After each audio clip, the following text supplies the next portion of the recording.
asalaamaaleykum wa rahmatullah mbokk yi ñu ngi dellusiwaat ak yéen tey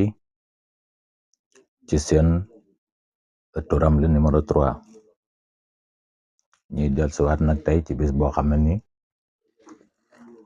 ñu ngi koy tàmbalee ci sant ak gërëm jëmale ko ci ki nga xam ne ni moom moo di suñu sang di suñu sëriñ di suñu jëwriñ ñu koy wax Baye Moussa Keita ñu di ko jaajëfal bu baax nag di ko sant di ko gërëm ci li nga xam ne ni tey defal nañu ko ci mbaax ak itim ci laabiir waaye ak itim ci yërmande ndax tey mbokk yi buñ demee ba toog fii tey bëgg wax ak yéen ci li nga xam ne ni moom moo di xam-xamu Hilmu Ramli moom lañ koy sante di ko gërëme ndax bu ko neexoon lii yëpp mën na ko see bañ a fekk bu ko neexoon mu yore xam-xamam téye ko ne du xamal kenn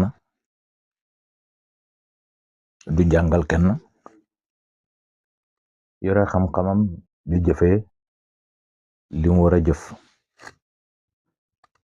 waaye nag mbaax ak yërmande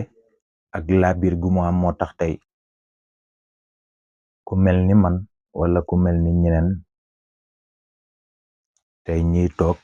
di jàngale ci demee ni ki xam-xamu Hilmu Ramli muy xam-xam bu tumuranke kon moom la ñuy jaajëfal tey ci ànd bi nga xam ne ni àndoon na ko ak ñun waaye itam yitte bi nga xam ne ni mu ngi ko doon def ci ñun ci xam-xam bu tumuranke bi kon moo tax sant ak ngërëm war nañu suñ diggante ak moom kon ñu ngi koy ñaanal yàlla fanu gudd wu ànd ak wér gu yaram waaye itam di ko ñaanal yàlla koom-koom bu bari gu ànd ak teyu bakkan ci barke alquranul karim ndax mbokk yi moom moomu di Baye Moussa Keita moo ñu tette tey ba xam-xam bi ñuy wax xam-xam Hilmu Ramli ñu dem tey ba yor ci suñuy baccalauréat dem tey ba mu yeewiñu xelal ñu itim ñu dem jàngale ji loolu yëpp mu ngi dellusiwaat encore ci ak mbaaxam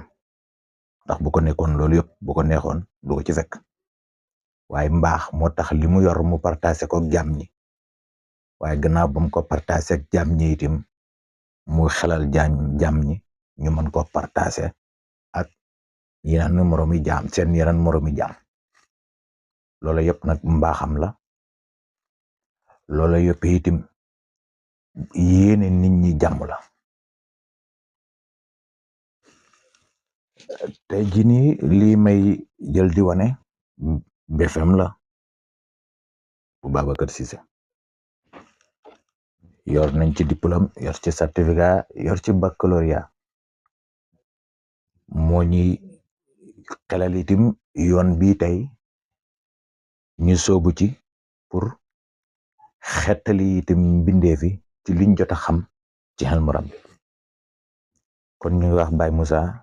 jërëjëf yàlla na la yàlla fay sak njaboot ci barke alquranul karim kon vidéo bi foofu lañ koy yemale defal ko cant ak ngërëm ci moom waaye itam di leen wax yéen ñi seetaan vidéo bi yëpp kenn ku ci nekk ci commentaire bi na ma bindal jërëjëf Baye Moussa Keita asalaamaaleykum